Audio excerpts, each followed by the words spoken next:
सम्मा सम्बुद्धस्स नमो तस्स भगवतो अरहतो सम्मा सम्बुद्धस्स नमो तस्स भगवतो अरहतो सम्मा सम्बुद्धस्स।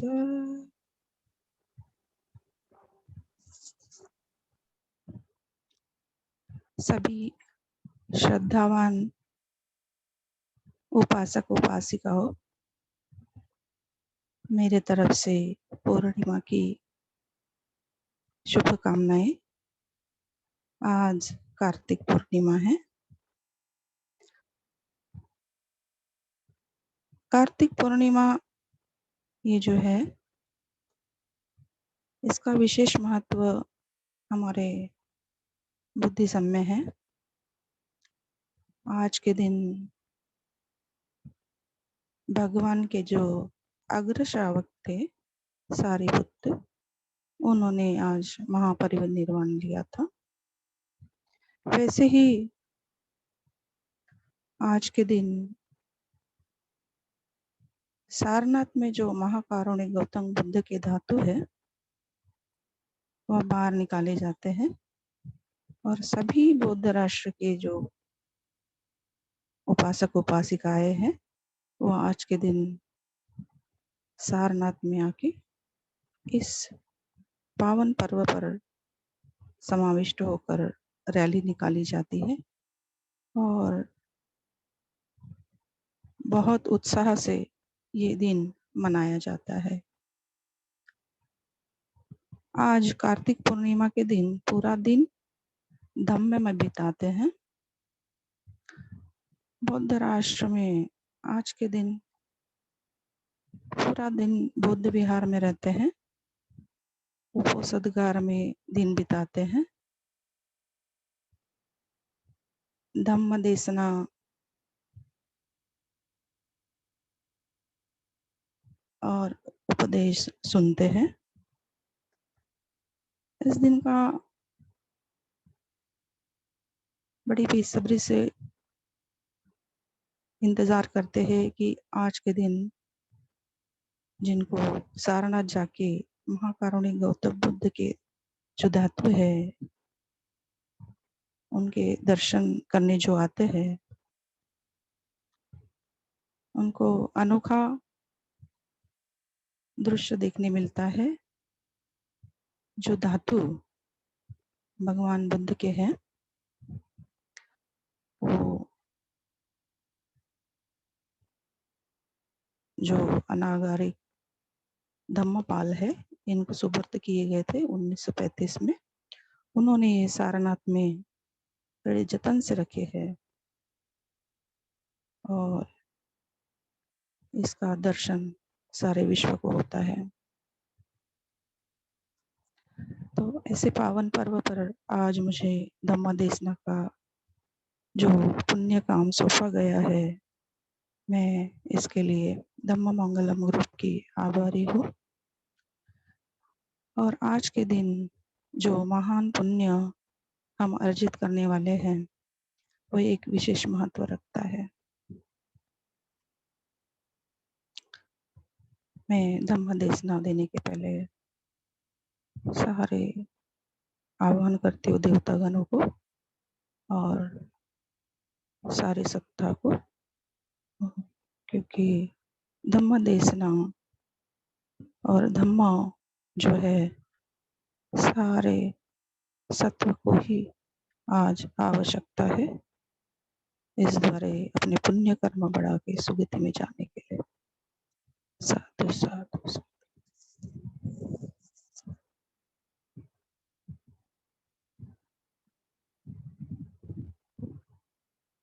समन्ता चक्रवालेषु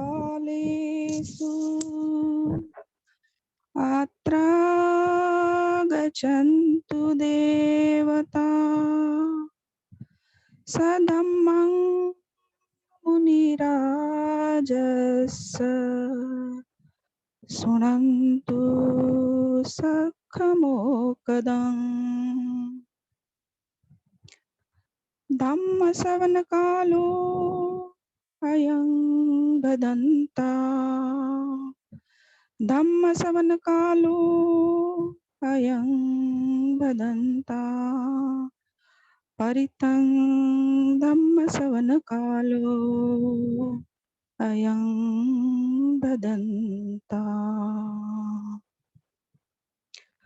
नमो तस्स भगवतो अरहतो सम्मा संबुद्दस्स नमो तस्स भगवतो अरहतो सम्मा संबुद्दस्स नमो तस्स भगवतो अरहतो सम्मा संबुद्दस्स।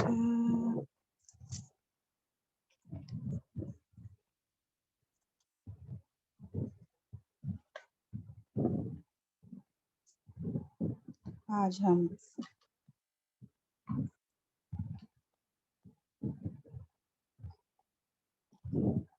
जो धम्म देशना जानने जा रहे हैं या सुनने जा रहे हैं वो थोड़े विशेष विषय के ऊपर लिया हुआ है। ये महासुपिन्न जातक पचुपन्नवत्तु जातक अट्ठ कथा से लिया हुआ है।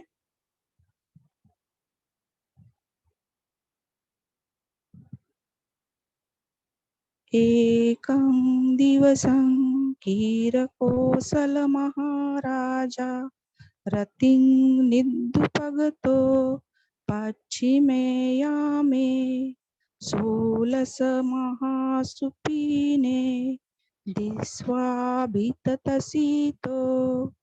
पब्बुजित्वा इमे संसुपीनानं दिठता किन्नुको मे भवस्सतीति मरणाभयतज्जितो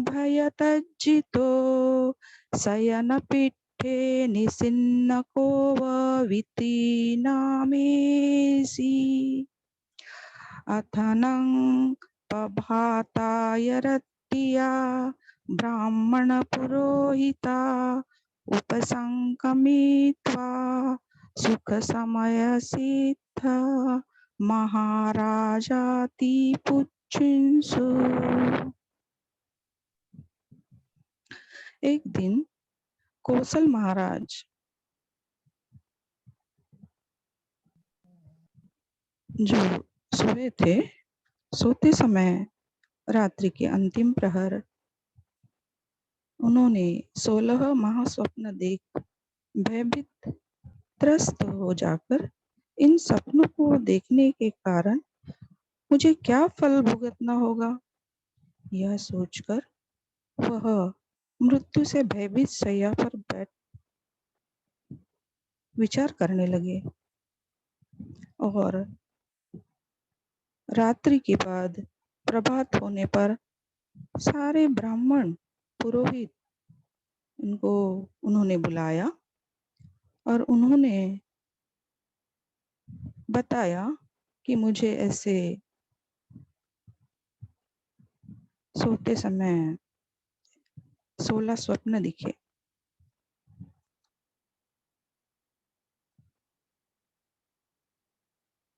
तो ब्राह्मणों ने कहा, महाराज, इसका अर्थ है कि आपके राज्य को भय है, जीवन को भय है और भोग संपत्ति को भय है। इन तीनों बाधाओं में कोई भी एक होगा। यह स्वप्न का उपाय है। महाराज कहते हैं कि क्या उपाय है, इसका उपाय कैसे करोगे?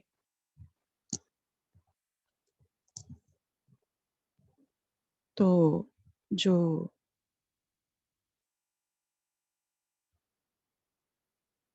आए हुए सारे साधु महात्मा थे, उन्होंने कहा,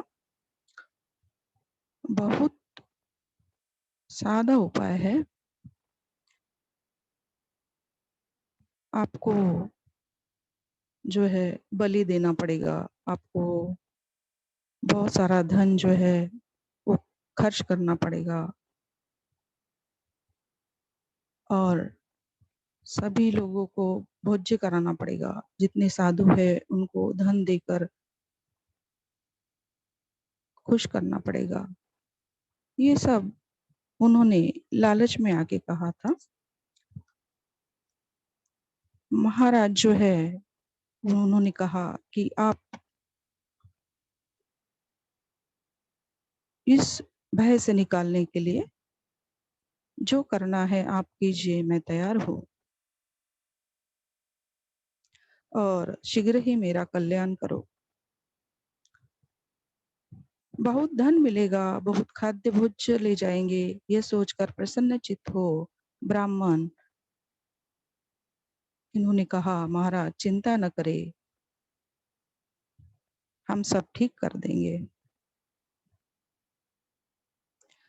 फिर राजभवन से निकलकर नगर के बाहर यज्ञ कुंड बनवा, बहुत से पशुओं को यज्ञ यूप में बंधवा, पक्षी गणों को मंगवा, यह चाहिए वह चाहिए करके बार बार आने जाने लगे ब्राह्मण।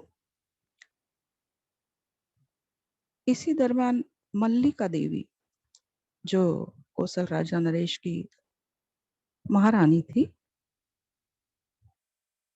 उनको यह देखकर थोड़ा आश्चर्य लगा कि ये बार बार जो है ये ब्राह्मण आना जाना कर रहे हैं और काफी लोगों का यहाँ झुंड दिखाई दे रहा है।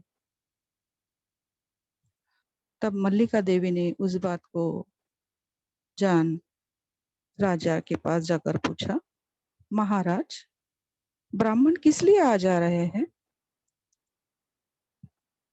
कौशल नरेश प्रसन्नजीत महाराज बोले, तू सुख से है ना? हमारे कान के पास विषैला सर्प घूम रहा है, सो भी नहीं जानती? महाराज यह क्या यत्न करेंगे, इस कारण बार बार आ जा रहे हैं? महाराज ने कहा, हाँ। मल्लिका महारानी जो भगवान की अग्र उपासिकाओं में से एक थे, उन्होंने कहा, महाराज क्या आपने देवताओं सहित सारे लोक में अग्र ब्राह्मण से स्वप्न का प्रतिकार पूछा? कौशल नरेश बोलते हैं, भद्रे देवताओं सहित सारे लोक में यह अग्र ब्राह्मण कौन है? मैंने तो ऐसे कोई अग्र ब्राह्मण के बारे में कभी सुना नहीं। तब रानी मल्लिका बोलते हैं, देवता सहित सारे लोक में पुरुषोत्तम सर्वज्ञ विशुद्ध क्लेश रहित तथागत गौतम महाब्राह्मण को तुम जानते नहीं? वह ब्राह्मण सपनों को जानते हैं, जाओ महाराज उनसे पूछो। महाराज कहते, देवी अच्छा, यह कर राजा विहार जा शास्ता को प्रणाम कर बैठते हैं।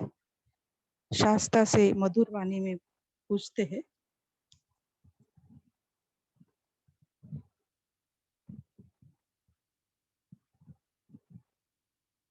महाराज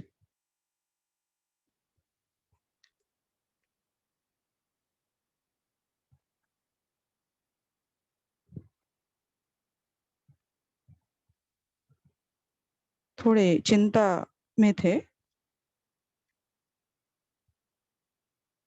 शास्ता मधुरवाणी से पूछते हैं, क्यों महाराज आज सवेरे ही आए?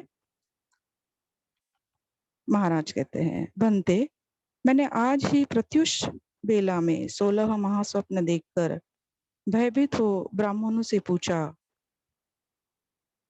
महाराज स्वप्न अशुभ है, इसके प्रतिघात के लिए चारों चीजों से यत्न करना पड़ेगा, ऐसे उन्होंने कहा।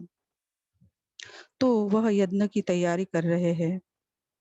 बहुत से प्राणी मरण भय से भयभीत है। आप देवताओं सहित सारे लोक में सर्वश्रेष्ठ पुरुष है। अतीत भविष्य वर्तमान ऐसा कोई बात नहीं है जो आपके ध्यान से अगोचर हो। भगवान मुझे इस स्वप्न का फल कहे। तब भगवान कहते हैं, महाराज ऐसा ही है। मुझे छोड़ देवताओं सहित सारे लोक में कोई भी इस स्वप्न का भेद या फल नहीं जान सकता।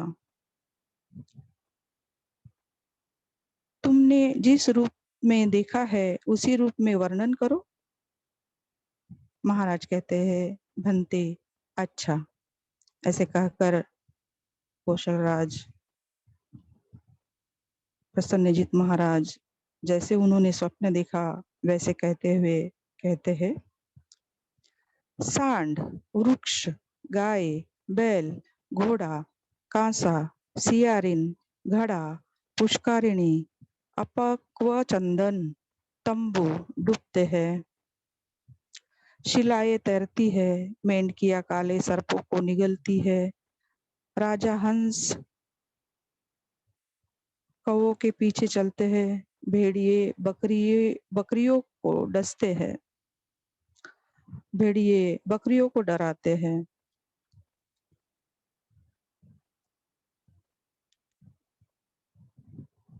यह पूर्व पीठिका कहकर वर्णन प्रारंभ किया।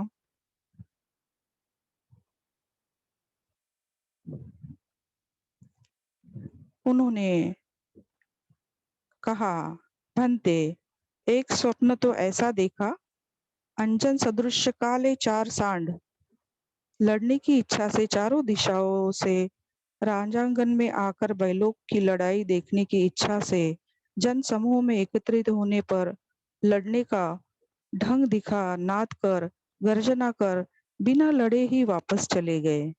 यह पहला स्वप्न देखा, इसका फल क्या है?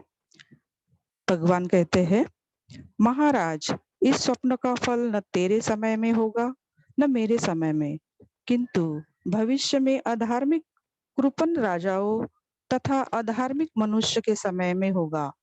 लोक के बदलने पर, धर्म के घटने पर, अधर्म के बढ़ने पर, लोक की अवनति होने के समय भली भांति वर्षा नहीं होगी, बादल फट जाएंगे, खेत कुम्हला जाएंगे, अकाल पड़ेगा, बादल जैसे बरसने वाले हो, चारों दिशाओं से उठकर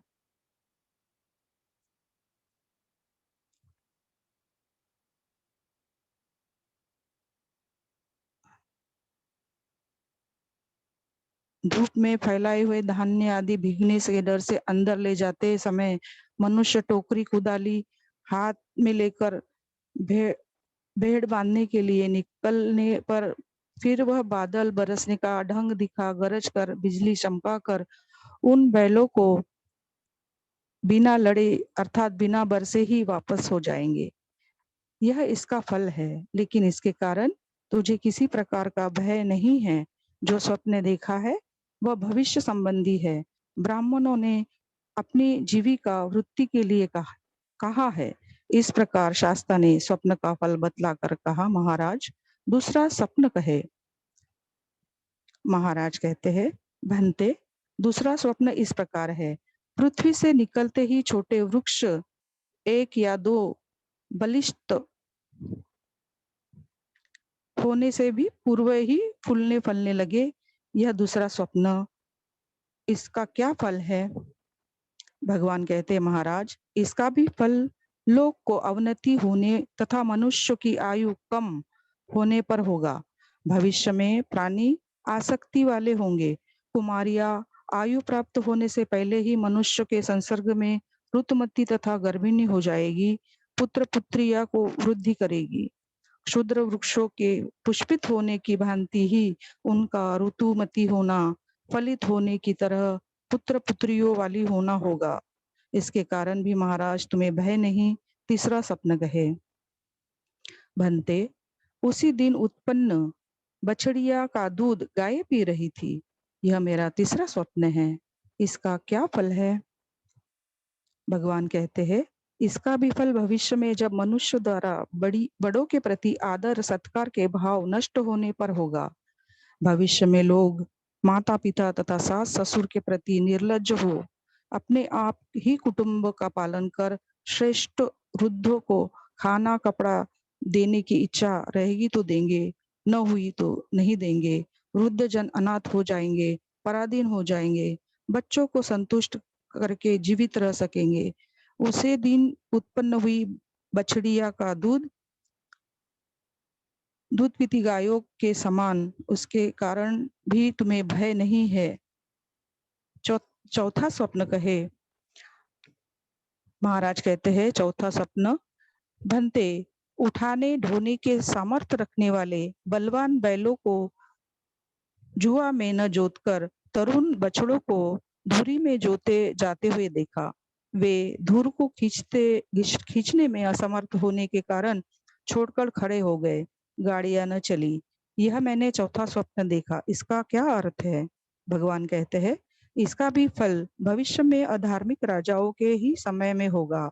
भविष्य में अधार्मिक कृपन राजा पंडितों को परंपरागत दक्षों को कार्य संपादन करने की सामर्थ्य रखने वालों को, महाबुद्धिमानों को यश न देंगे और धर्मसभा तथा न्यायालयों में भी पंडित व्यवहार कुशल दक्ष अमात्य को नहीं नियुक्त करेंगे। इसके विपरीत तरुण तरुण लोगों को यश देंगे और वैसे ही उसी प्रकार न्यायालयों में प्रतिष्ठापित करेंगे। वे राज कार्य का योग्य अयोग्य को न जानने के कारण न तो उस यश की प्रतिष्ठा रखने में समर्थ होंगे, न राज कार्य संपादन में न कर सकने पर वह कार्य संपादन कर सकने का सामर्थ्य होने पर भी हमें इससे क्या, हम बाहर के हो गए, अंदर वाले तरुण लड़के जाने, यह सोचकर वह कार्य में उपस्थित नहीं होंगे। इसी प्रकार सर्वत्र उन राजाओं को हानि ही होगी। यह धुरी युवा खींचने में असमर्थ बछड़ों की धुरी में जोतने और धुरी खींचने में समर्थ महाबैलों को जुए में न जोतने की सदृश होगा। इसके कारण भी तुझे कोई भय नहीं। पांचवा स्वप्न कहे, महाराज पांचवा स्वप्न कहते हैं, भंते एक दोनों ओर मुंह वाले घोड़े को देखा। उसे दोनों ओर से चारा दिया जाता था और वह दोनों मुखों से खाता था। यह मेरा पांचवा स्वप्न है, इसका क्या फल है? भंते इसे कहे, भगवान कहते हैं, इसका भी फल भविष्य में अधार्मिक राजाओं के ही समय में होगा। भविष्य में अधार्मिक मूर्ख राजा अधार्मिक लोभी मनुष्य को न्यायाधीश बनाएंगे। वे मूर्ख पाप पुण्य का भेद न कर सभा में बैठे न्याय करते हुए दोनों प्रत्याशियों से रिश्वत लेकर खाएंगे। उस घोड़े का दोनों मुंहों में चारा खाने का सदृश, इससे भी तुमको भय नहीं। छठा स्वप्न कहे, महाराज महाराज कहते हैं, भंते बहुत से आदमी लाख मुद्रा मूल्य के एक सुवर्ण थाली को मांझ कर इससे पेशाब करे, यह वृद्ध श्रृंगाल के समक्ष रखा। उसे उसमें पेशाब करते देखा। यह मेरा छठा स्वप्न है, इसका क्या फल है? भगवान कहते हैं, इसका भी फल भविष्य में होगा। भविष्य में अधार्मिक विजातीय राजा जाति संपन्न कुल पुत्रों पर शंका करके उन्हें यश न देंगे, अकुलों की ही उन्नति करेंगे। इस प्रकार उच्च कुलवान दुर्गति को प्राप्त होंगे और नीच कुल ऐश्वर्य को, वे कुलीन पुरुष जीविका प्राप्त करने में असमर्थ इन पर निर्भर होकर जीवित रहेंगे। अकुलों को ही सदृश होगा, इस कारण भी तुमको भय नहीं। सातवां स्वप्न कहे, महाराज कहते हैं, भंते एक आदमी रस्सी काट काट कर पैरों के नीचे रखता है। उसके बैठने वाले आसन के नीचे भूखी गिधड़ी उस रस्सी को खा रही है। मैंने ऐसा स्वप्न देखा। यह मेरा सातवां स्वप्न है, इसका क्या फल होगा भगवान कहते हैं इसका भी फल भविष्य में ही होगा। भविष्य में स्त्रियां, पुरुष लोभी, शराब लोभी, आभरण लोभी, विचरण लोभी, लौकिक वस्तुओं की लोभी तथा दुश्शील दुराचारणी होगी। वे स्वामी के खेती, गोरक्षा आदि कर्म द्वारा बड़ी कठिनाई से अर्जित धन को सुरापान, माला गंध विलेपन, वे घर के अंदर अत्यंत आवश्यक कार्य का भी ध्यान न रख घर की चार दीवारी के ऊपर से छिद्रों तक में से संतुष्टि हेतु देखकर बोने के लिए बीज को भी कुटकर उसका अवायु भत्त, खाजा आदि बनाकर खाकर उड़ा देगी। जैसे ही वह पेड़े के नीचे पड़ी भूखी गिदड़ी काट काट कर पैरों के तले रखी जाती रस्सी को खा रही थी, वैसे ही महाराज इससे भी तुम्हें भय नहीं, 8 वर्ष अपने को कहे। ऐसे भगवान ने महाराज को कहा। महाराज कहते हैं भंते, राजद्वार पर अनेक रिक्त घटों में मध्य रखा एक पूर्ण विशाल घट देखा। चारों वर्णों के जन चारों दिशाओं से तथा चारों अनुदिशाओं से घड़ों में जल ला ला कर भर रहे हैं। उस पूर्ण घटकों की भरते लबालब भरा पानी किनारों पर उतार कर गिरता जाता था, फिर भी वो बार बार उसे पानी से भर रहे थे। रिक्त घटों की ओर कोई देखता ही नहीं था। यह मेरा 8वां स्वप्न है। इसका फल क्या होगा? इसका फल भी भविष्य में ही होगा। भविष्य के लोग अवनति होगी, राष्ट्रसार रहित हो जाएगा, राष्ट्र दुर्गत कृपण हो जाएगा। जो ऐश्वर्यशाली होगा उसको कोष में अनेक केवल 1 लाख कारशापन रहेंगे। इस प्रकार दुर्गति को प्राप्त हो वह सब जनपद वासियों को अपना ही काम कराएंगे। पीड़ित मनुष्य अपने काम काज छोड़कर राजाओं के लिए पूर्व तथा अन्न अपर बोते रक्षा करेंगे, काटते दवाएं करेंगे, ऊख की खेती करेंगे, यंत्र बनाते, यंत्र चलाते, गुड़ आदि पकाते, पुष्पोद्यान आदि फलोद्यान लगाते, वहां वहां उत्पन्न पूर्व अन्न आदि को लेकर राजा के कोष्ठी में भरेंगे। अपने घरों को रिक्त कोष्ठों की ओर देखेंगे तक नहीं। यह ऐसा होगा जैसे रिक्त घटों की ओर न देखकर पूर्ण घट को ही भरना। इस कारण से भी तुम्हें भय नहीं। 9वां स्वप्न कहे। महाराज कहते हैं भंते, 5 वर्ण को पद्मों को अच्छा गंभीर्य सब और तीर्थ वाली एक पुष्करणी देखी। चारों ओर से द्विपद चतुष्पद उतर कर पानी पीते हैं और उसके मध्य गहराई में पानी गंदला था। किनारे पर द्विपद चतुष्पद अपने आने जाने के स्थान मैंने शुद्ध स्वच्छ साफ देखा। यह मेरा 9वां स्वप्न था। भगवान कहते हैं इसका फल भविष्य में होगा। भविष्य में राजा अधार्मिक होंगे, पक्षपात पूर्वक राज्य करेंगे, धर्मानुकूल न्याय नहीं करेंगे, रिश्वत लेने वाले लोग धन का लोभी होंगे, प्रजा उसकी शांति मैत्री करुणा कुछ न होगी, निर्दयी होंगे और ऊख की यंत्र में ऊख के गांठ के समान मनुष्य के पैर पैर पर नाना प्रकार के टैक्स लगाकर धन ग्रहण करेंगे। मनुष्य टैक्सों के पीड़ित होकर कुछ भी दे सकते हैं, असमर्थ हो ग्राम में, निगम में और त्याग सीमांत में जाकर रहेंगे, मध्य देश के हो जाएंगे। प्रत्यंत घना बसा जैसे पुष्करणी के बीच पानी गंदा है, किनारों पर साफ, इस कारण भी तुम्हें भय नहीं है। आगे स्वप्न कहे।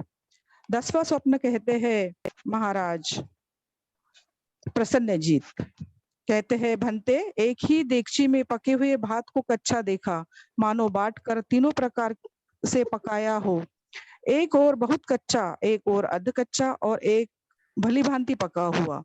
यह मेरा 10वां स्वप्न है। इसका फल क्या है? महाराज कहते हैं कि इसका फल मुझे क्या मिलेगा? भगवान कहते हैं इसका फल भी भविष्य में ही होगा। भविष्य में राजा अधार्मिक होंगे। अधार्मिक होने पर राज कर्मचारी, ब्राह्मण और गृहपति, निगम तथा जनपद के रहने वाले में होकर श्रमण ब्राह्मणों के तब मनुष्य अधार्मिक हो जाएंगे।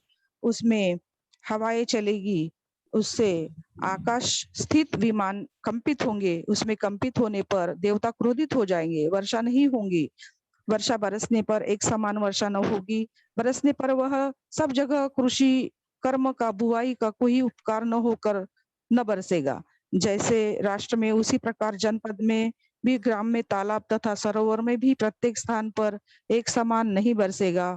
तालाब में ऊपर हिस्से में बरसने पर निचले हिस्से पे नहीं बरसेगा, और कहीं कहीं अच्छा बरसने पर वहां पे जो अन्न है अच्छी खेती होगी। इस प्रकार महाराज आपको भी इससे भय नहीं है। आपका अगला स्वप्न कहे। 11वां स्वप्न भंते। महाराज कहते हैं, भंते, लाख मुद्रा की कीमत की चंदन सार सड़े हुए मट्ठे के बदले में बिकता देखा, यह मेरा 11वां स्वप्न है। इसका फल क्या होगा भविष्य में? भगवान कहते हैं, इसका फल भी भविष्य में मेरे शासन की अवनति के समय ही होगा। भविष्य में जो है मैंने प्रत्यक्ष लोभ का नाश करने के लिए उपदेश किया है। चिवर आदि प्रत्ययों की आशा से औरों को उपदेश करेंगे।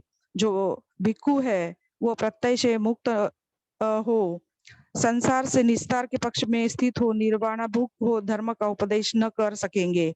हमारे शब्द तथा मधुर स्वर को सुनकर चिवर आदि देंगे या देने की इच्छा करेंगे, यह उपदेश करेंगे। अन्य बाजार चौरास्तों पर राजद्वार आदि में बैठकर कारनाशन, अर्धपाद, माशक तथा रूपी आदि तक की उपदेश करेंगे। यह धर्म निर्वाण मूल्य की रूप उपदेश किया गया धर्म का चारों प्रत्ययों का कार्षापन, अर्ध कार्षापन के लिए बेचकर उपदेश करेंगे। भिक्खु इस समय में जो है वो पैसों के लिए उपदेश करेंगे। तब यह लाख मूल्य के चंदन सार को सड़े मट्ठे के बदले में बेचने सदृश होगा। इस कारण भी तुम्हें भय नहीं। अगला स्वप्न कहे। 12वां स्वप्न। जब भंते महाराज कहते हैं, भंते, खाली तुंबों में पानी में डूबते देखा, इसका क्या फल है? इसका फल भी भविष्य में अधार्मिक राजाओं के समय ही होगा। परिवर्तन आने पर तब राजा कुलीन को दर्जा न दे, अकुलीनों को ही देंगे। ऐश्वर्यशाली होंगे दूसरे दरिद्र राजा के सम्मुख, राज दरबार में, अमात्यों के सम्मुख, न्यायालय में खाली तुंबों के समान कुलीनों को ही कथन स्थल पर बैठा जाएगा और निश्चय ही सुप्रतिष्ठित होगा। संघ सम्मेलन और सांघिक कर्म अथवा गण कर्म करने के स्थान पर पात्र, चिवर आदि में संबंध तथा दुशील पापी लोगों को कथन कल्याणकारी माना जाएगा। लज्जावान भिक्षुओं का कथन नहीं सुनने पर इस प्रकार सभी स्थान खाली तुंबे के डूबने सदृश होंगे। इस कारण भी तुम्हें भय नहीं। 13वां स्वप्न कहे। भंते, महंत महंता कुटागार संपाद सदृश बड़ी बड़ी मोटी शिलाओं को नौका की भांति पानी में तैरते देखा, इसका क्या फल होगा? भगवान कहते हैं, इसका भी फल उसी समय होगा। उस समय अधार्मिक राजा अकुलीनों को यश देंगे, ऐश्वर्यशाली होंगे तथा कुलीन दुर्गति में जाएंगे। अन्यों के गौरव होगा। राजा के सामने, अमात्य सामने न्यायालय में न्याय न करने में असमर्थ होंगे। मोटी शिला सदृश कुल पुत्रों का कथन प्रमाण न माना जाएगा। उससे कुछ कहने पर भी क्या कहते हैं, अन्य जन उपहास ही करेंगे। भिक्षुओं को सम्मेलन में भी स्थान पर सदाचारी भिक्षुओं को सम्मान न होगा और उसका कथन भी प्रमाण माना जाएगा। 14वां स्वप्न कहते हैं महाराज कहते हैं, भंते, छोटे मधुक पुष्प परिणाम जैसे बड़ी मेंढकियों को तेजी से बड़े बड़े काले सांपों का पीछा कर उन्हें कमल नाल की भांति मोड़ तरोड़ कर उनका मांस निगलते देखा, इसका क्या फल है? भगवान कहते हैं, इसका भी फल लोक को अवनीति हो जाने के समय भविष्य में ही होगा। उस समय लोग तीव्र रागी होंगे, विकारों का अनुकरण कर अपनी तरुण भार्याओं के वशीभूत होकर घर के नौकर चाकर, गो, भैंस तथा हिरण्य, सोना सभी उन्हीं के अधीन कर देंगे। अमुक हिरण्य, सोना अथवा मोती कहाँ है पूछने पर भी वो जो उनकी पत्नी है वो उन पर भड़केंगी और कहेंगी कि तुम क्यों जानना चाहते हो। नाना प्रकार की गाली मुख रूप में देंगे। चुभा चुभा कर उन्हें नौकर चाकर की भांति अपने वश में कर अपना ऐश्वर्य प्रतिष्ठा करेंगी। यह मधु पुष्प परिणाम जैसे बड़ा मेंढक की बच्चियों द्वारा विषैले सांप सर्पों को निगलने जैसा होगा। इससे भी तुमको भय नहीं। 15 स्वप्न कहे। महाराज तब 15वां स्वयं करते हैं, भन्ते 10 असद्धम्मों को युक्त ग्रामचारी काक को कंचन वर्ण के कारण सुवर्ण नाम प्राप्त कर सुवर्ण राजहंसों से घिरा देखा, इसका फल क्या है? इसका भी फल भविष्य में दुर्बल राजाओं के समय में होगा। भविष्य में राजा गजादि शिल्प में अकुशल और युद्ध कला में निपुण न होंगे। वे अपने राज्य पर आपत्ति आने पर आशंका से समान जाति के कुलपुत्र ऐश्वर्य देकर अपने चरण सेवक नहलाने वाले कर्मचारी और नाई आदि को दे देंगे। जाति गोत्र संपन्न कुल पुत्र राजकुल प्रतिष्ठा न पाकर जीविका चलाने में असमर्थ हो ऐश्वर्यशाली जाति गोत्रहीन अकुलों को सेवा में रहेंगे। यह सुवर्ण राजहंसों के काका के अनुयायी बनने सदृश होगा। इस कारण ही तुम्हें भय नहीं, 16वें स्वप्न को कहे। महाराज कहते हैं भगवान को, भन्ते मैंने 16वां स्वप्न ये देखा है कि शेर बकरियों को खाते थे, लेकिन मैंने बकरियों द्वारा शेर का पीछा कर उसे मुरमुरे कर खाते देखा। अन्य भेड़िए बकरियों को दूर से देखकर त्रस्त तथा भयभीत हो बकरियों के भय से भागकर गहन जंगलों में घुस छिप रहे, ऐसे मैंने देखा। इसका क्या फल है? भगवान कहते हैं इसका फल भी भविष्य में अधार्मिक राजाओं के ही समय में होगा। उस समय अकुलीन मनुष्य राज्य के स्वामी तथा ऐश्वर्यशाली होंगे और कुलीन अप्रसिद्ध तथा दरिद्र दुर्गति में होंगे। राज्य स्वामी राजाओं को अपना विश्वासी बनाकर न्यायालय में आदि स्थानों में शक्तिशाली होंगे। कुलीनों के परंपरागत खेत वस्तु आदि हमारी हैसियत में अभिमान, यह तुम्हारे नहीं हमारे नहीं कहलाएंगे। न्यायालयों में जाके विवाद करेंगे और सारे पिटवा बेतों से पिटवा कर गर्दन पकड़कर धक्के दिलवाकर तुम्हें हैसियत से नहीं हमारे साथ विवाद करते सभी राजा से कहकर यह हाथ पैर कटवा देंगे, यह धमकाएंगे। वह उससे डर कर अपने वस्तु को लेकर ही मान सौंप अपने अपने घर भयभीत पड़े रहेंगे। पापी भिक्षु भी सिलवान भिक्षुओं को जिस प्रकार चाहेंगे कष्ट पहुंचाएंगे। वे सदाचारी भिक्षु कोई आश्रय न मिलने पर जंगल में सघन प्रांतर में छिप जाएंगे। इस प्रकार हीन जाति के लोग पीड़ित ऊंची जाति वाले कुलपुत्रों को पापी भिक्षुओं द्वारा सदाचारी भिक्षुओं को भगा देना बकरियों द्वारा शेर को भगा देने के समान होगा। इस कारण भी तुम्हें भय नहीं, यह स्वप्न भी तुम्हें भविष्य में ही संबंध देगा। इसका भी ब्राह्मणों ने तेरे प्रति स्नेह से धर्मानुकूल नहीं कहा, उन्होंने बहुत धन मिलेगा इस सोचकर लौकिक वस्तुओं की दृष्टि में यह जीविका वृत्ति को विचार से कहा। इस प्रकार भगवंत ने महाराज प्रसन्नजीत को 16 स्वप्न का अर्थ बताया। इस अर्थ से जो है इसका सार यही निकलता है कि आने वाले समय में जो है हमारे बीच में से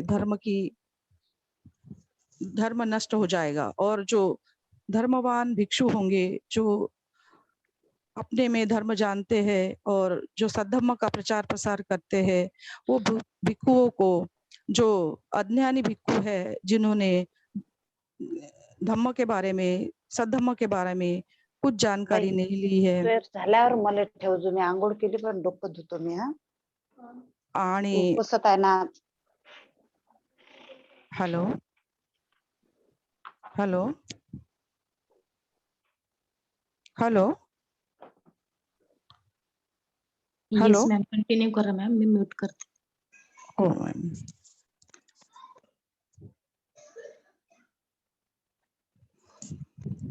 तो भगवान कहते हैं कि आने वाले समय में इस अधम्म में जो भिक्षु जो धर्मसारी होंगे और जो धम्म जानते होंगे और लोगों में धम्म बांटना चाहते होंगे, ऐसे भिक्षुओं को जो भिक्षु धम्म नहीं जानते और सिर्फ अपनी प्रतिष्ठा और धन संपादन करने के लिए धम्म का प्रचार प्रसार करते हैं, उनसे हानि पहुंचेगी और ऐसे भिक्षु जंगल में जाकर छुप जाएंगे और हम तक ऐसा धम्म जो है सधम्म है वो नहीं पहुंच पाएगा। यही ये 16 स्वप्न का जो है पूर्ण अर्थ है। आज भी वो स्वप्न जो है वो शुरू हो चुका है आज भी हम देखते हैं कि अच्छे अच्छे भिक्खु जो है उनको कोई सुनना नहीं चाहता, और वो भिक्खु जो है वो हम अपने में धम्म जो है सिमट कर जंगलों में जाकर रहने लगे हैं। और जो भिक्खु उपासक उपासिकाओं को सद्धम्म देना चाहते हैं, उसका जो भिक्खु सद्धम्म नहीं जानते वो विरोध करते हैं। उसमें से हमारे एक बनते हैं, जो बनते सुखदानंद है, बार बार कहते हैं कि ये जो बुद्ध शासन है 5000 साल का रहेगा, इस शासन में आप पुण्य कर्म करो, पुण्य कर्म करो, पुण्य कर्म करो। लेकिन 2600 साल बीत गए हैं। भारत में जो धम्म था वो धम्म हमें मिला तो जरूर, लेकिन यहाँ से नष्ट हो चुका था। वो धम्म फिर से बाबा साहेब आम्बेडकर ने प्रस्तापित किया है, लेकिन उनके प्रस्तापित धम्म को हमने सहेज के नहीं रखा है और आगे नहीं बढ़ाया है। उस धम्म को डॉक्टर बाबा साहेब आम्बेडकर अगर रहते तो हम आज सद्धम्म में रहते थे, लेकिन हमारा दुर्भाग्य डॉक्टर बाबा साहेब आम्बेडकर हमसे ज्यादा हमारे साथ नहीं रह सके। धम्म देने के 1.25 महीना बाद निकल गए, और हमें जो है कोई धम्म का आश्रय नहीं था। हमारे सामने जो जो धम्म आता गया उन्हीं को हमने सद्धम्म कहकर स्वीकारा। लेकिन आज हम जानते हैं कि सद्धम्म क्या है। हमारे ग्रुप के सारे उपासक उपासिकाएं जानते हैं सद्धम्म क्या है। हमें सुखदानंद भंती जी ने हमारे ग्रुप को बताया था सद्धम्म क्या है। उस सद्धम्म पे आरूढ़ होकर हमने हमारा जो है निब्बान का रास्ता चुना है। वो निब्बान के रास्ते पे हमें आगे बढ़ना है। 2600 साल गए हैं, अभी बाकी के सालों में जो है हमें निब्बान को प्राप्त करना है। उसीलिए हमें सिर्फ पुण्य कर्म अर्जित करना है, हमारी पारमिताएं बढ़ाना है। वैसे ही बाबा साहेब आम्बेडकर इन्होंने बुद्धा एंड हिज धम्मा ये बुक में भी कहा है कि हमको हमारा जो धम्म है वो आगे बढ़ाना है, हमको हमारे धम्म में उन्नति करना है, हमारी पारमिताएं बढ़ाना है और निब्बान को प्राप्त करना है। निब्बान के रास्ते में आई अड़चनों को भगवंत दूर करे, यही सदिच्छा रख के आज की मैं धम्म देशना समाप्त करती हूँ। और सारे उपासक उपासिकाओं को आज के पूर्णिमा के दिन की मैं शुभकामनाएं देती हूँ कि आज उपोषक का दिन जो है वो सारा दिन पुण्य कर्म में अर्जित करे और आपकी अपनी पारमिताएं बढ़े। हमारे आज के ये धम्म देशना सत्र को मैं यही विराम लगाती हूँ। और आज का जो हमने अर्जित किया हुआ धम्म है, ये सारे सत्ता को, सारे सत्व को अर्पित करते हैं। साधु साधु साधु। साधु साधु साधु। इदं मे पुण्यं आसवक्खया वहं होन्तु। इदं मे पुण्यं ज्ञातिनं होन्तु। सुखिता होन्तु ज्ञातयो।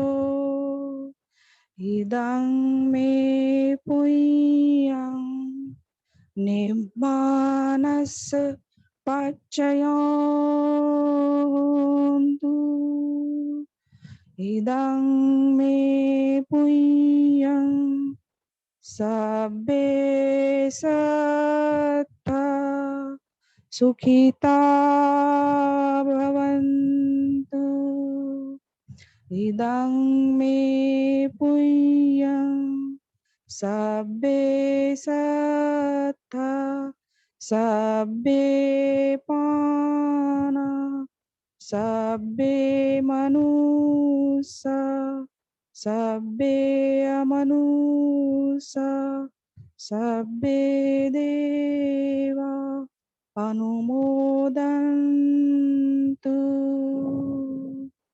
साधु साधु।